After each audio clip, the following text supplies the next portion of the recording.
Thank you, Jerry. And as Jerry said, I'm here to talk to you about sand. It seems like a product that you don't think about. Basically, you are completely surrounded all the time by silica sand products and you don't even think about it. I mean, just here, there's a monitor here in front of me. It's got glass LCDs in it. It's got a thin film on the front. That's all silica sand. The plastic, the black plastic is a big component of that is silica sand. And of course, these massive slabs of glass here, right behind us. The paint, the concrete. It's a product that is it's used in a huge amount. In fact, it's the most mined commodity on the planet after air and water. Now, about 50 billion tonnes a year is used. 49.5 billion goes into concrete. Now, the issue is becoming a supply issue.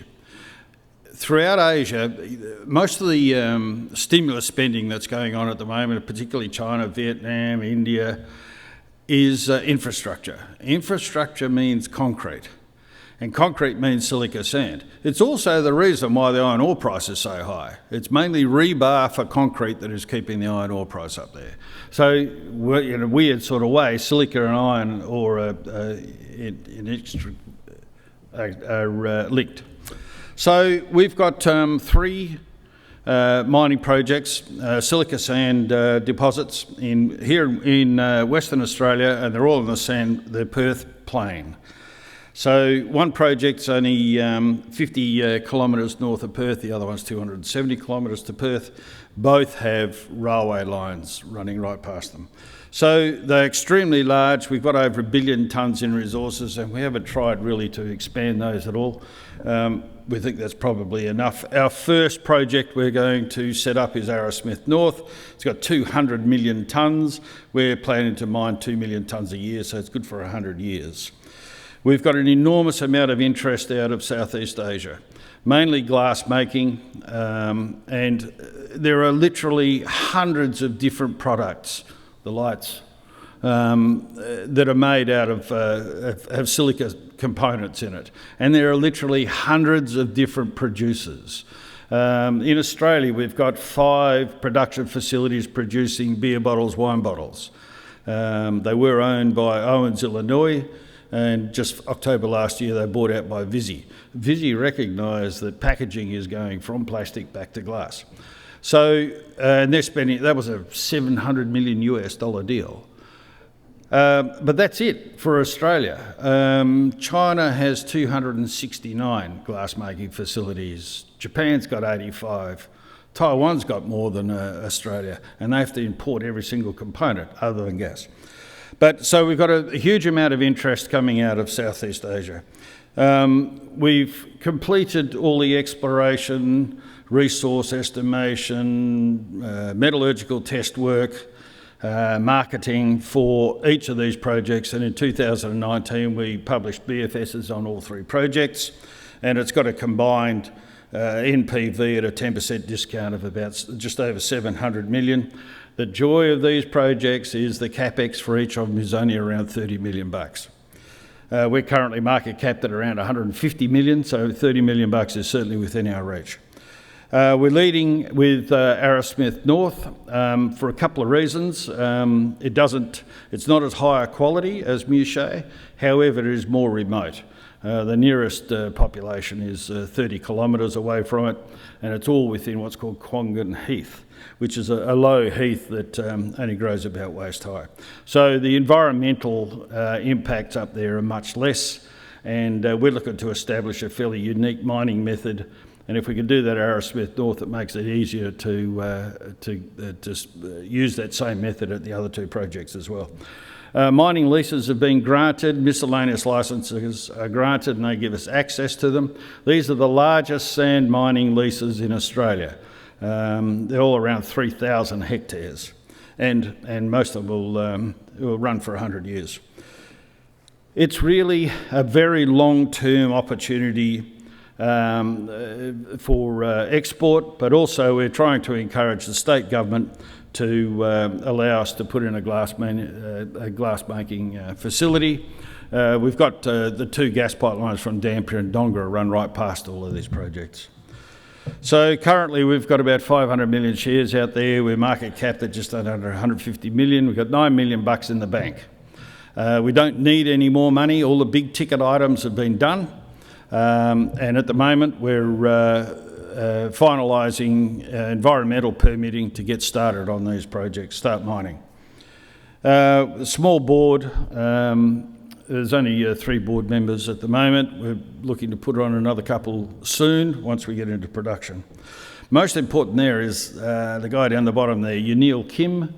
He's South Korean. We have him domiciled in KL, and mainly because he could have good access around to Asia, obviously not much in the last year. But he's been selling silica sand into Asia for 16 years. He knows all the players. Our market intelligence and our opportunities to sell into Southeast Asia are second to none. He's an important guy for us. If you get the opportunity, Vince Beiser wrote this book called The World in a Grain. If you look it up, it's worth reading. It's strangely compelling, and it'll talk about the way sand is really is critical to all modern cities. Now, predominantly concrete, but all the glass. There's so many silica sand products in building. Asphalt. Actually, New South Wales and Western Australia, half the recycled glass in these 2 states actually goes into asphalt. It's crushed down to grain size and it's used on your road. Local councils account for a huge amount of silica sand use. As I said, it's the most used commodity on the planet. Now, a subtle change in the glass mineralogy, chemistry, grain size, grain shape means it goes into different markets. And there are literally hundreds of markets. We'll be looking to produce about 3 products from each of our projects, and really it's a function of screening. And the different screen sizes just means they go into different markets as well.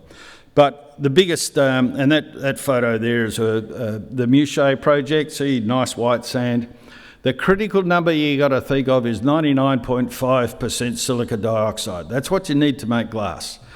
This project is 99.6% in the ground, and we can process it up to 99.9%, and that market is for ultra clear glass, and the main market for that is the glass that goes over solar panels. That's a market that's increasing at 30% per year. As you can imagine, you look around there, all you ever see is more and more solar panels. It's actually a very specialised glass. One, it's ultra clear because you don't want to diffract any sunlight, but it's got to withstand hail as well. But every glass maker in Southeast Asia wants to be making this glass. But you have to start off with very high quality sand. In China at the moment, they almost run out of this type of sand. And they can't import anymore because every country in Southeast Asia has banned the exports of silica sand. China made silica sand a strategic mineral in 2017. That's in the same bag as uranium and rare earth. So it is becoming a commodity that is increasingly becoming difficult to supply.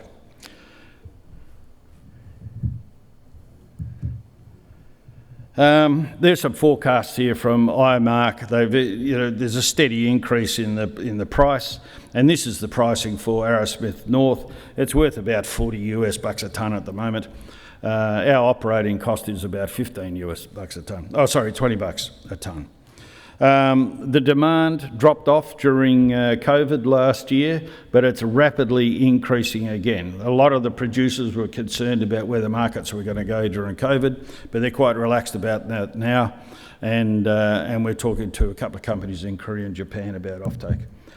And there's a point there. Increasingly, the better quality The better quality sand in Asia came from dredging in freshwater rivers and lakes, and increasingly the environmental controls around that are stopping that dredging. So it's taking supply out of the market, and the market is steadily increasing. The whole market, there's about 130 million tonnes a year is used in Asia for flat glass and container glass, and it's increasing about 4 or 5% per year. So we're not going to flood that market, that's for sure. There's a predicted differential on supply and demand, but one of the interesting things about it is because no countries allow exports, there's almost no seaborne trade. Australia is the single largest exporter of a single country exporting in the world.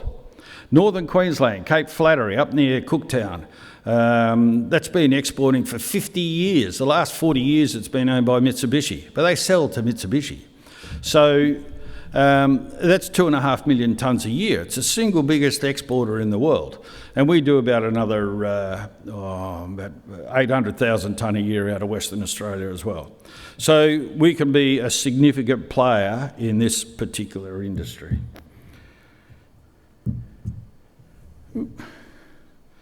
The two projects, Arrowsmith North, Arrowsmith Central, 270 k's north of Perth on the railway line, that'll export out of Geraldton. Muchet is only 50 k's north of Perth, and that'll export out of Kwinana. As I said, we've had the BFSs out there, and we're currently in the permitting stage. The good thing about these plants, it is the same plant that goes into each project. Now, if you put a different product in at the beginning of it, you get a slightly different one out the back end. But basically, the plant is the same. And the only variation we get in the CapEx for each of these projects is the infrastructure that goes in and around these plants. So we've got native title in place for Arrowsmith North. The licences are granted. Water licences are ready to start drilling. And the processing plant access is also underway. In the next few months, we'll finalise offtake for product out of Arrowsmith North. We've grade controlled it for $200,000. We can grade control 10 years of production. EPA mining approval are well advanced. In fact, it's a culmination of about 2.5 years worth of work. There's 14 different studies went into the EPA documentation. That's been lodged, and we've finalised the rail and port access as soon as we get a good indication from the EPA that that's going to be close. The Muchet will be probably another year behind that. As we've done any studies at Arrowsmith North, we've duplicated those as well, Arrowsmith Central and Muchet. So any time the EPA have asked us for something, we've done it at the other two as well. So it won't take long to put documentation together for those projects. So the EPA process with those will all happen this year for all three projects. Muchet, not quite as well advanced. We'll end up doing grade control there fairly soon. And we've got interest for Muchet because it's higher grade and into that ultra clear glass market. We've got interest for 13 million tonnes a year. Now, 10 million tonne of that is from China, but as I said, every glass manufacturer wants to be making that glass because the market's so strong. And by the way, all the Asian glass manufacturers understand that the solar panel market is yet to hit the domestic market in Asia. You drive around most of Australia, you'll see solar panels on every third house. In the domestic market in Asia is almost non-existent. Now, there are big solar panel industrial parks up there for power production, but the domestic market is yet to hit. The estimates are that if they can get solar panels down about another 20%, there's a $50 billion market with the domestic sales. So they all want to be geared up for that, and they understand the solar market is just enormous. When we look at these projects, really the difference in the NPV and the IRR is almost purely a function of grade. Just a subtle difference in grade makes a different economic outcome. The plant is the same. It's screening at the beginning, lift out organics. We do what's called attritioning, which is an agitated slurry that polishes each of the grains and you get a slightly better quality, and the rest of the process is just taking that clay away.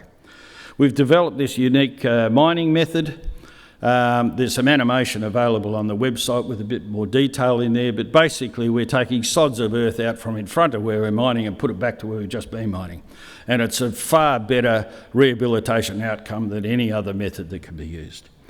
We take our ESG responsibilities seriously. We've got a hydrogen plant about to be built over the road from Arrowsmith North. We've got access to solar, wind, so most of our power generation will be renewable up there.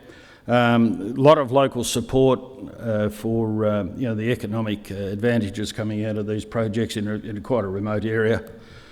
So really, this is access to very long life projects. We've got access into the ultra clear market, which is growing exponentially. The biggest selling point we have into Asia is there's no restrictions on export and a very low sovereign risk here in Australia. We've got a huge amount of interest. The CapEx is well within our reach. We get these permits going at 6 months to build a plant. It's not a sophisticated plant. So, and we're pressuring the state government to give us some assistance in putting in some glass making, particularly flat glass and hopefully ultra clear. So thank you very much.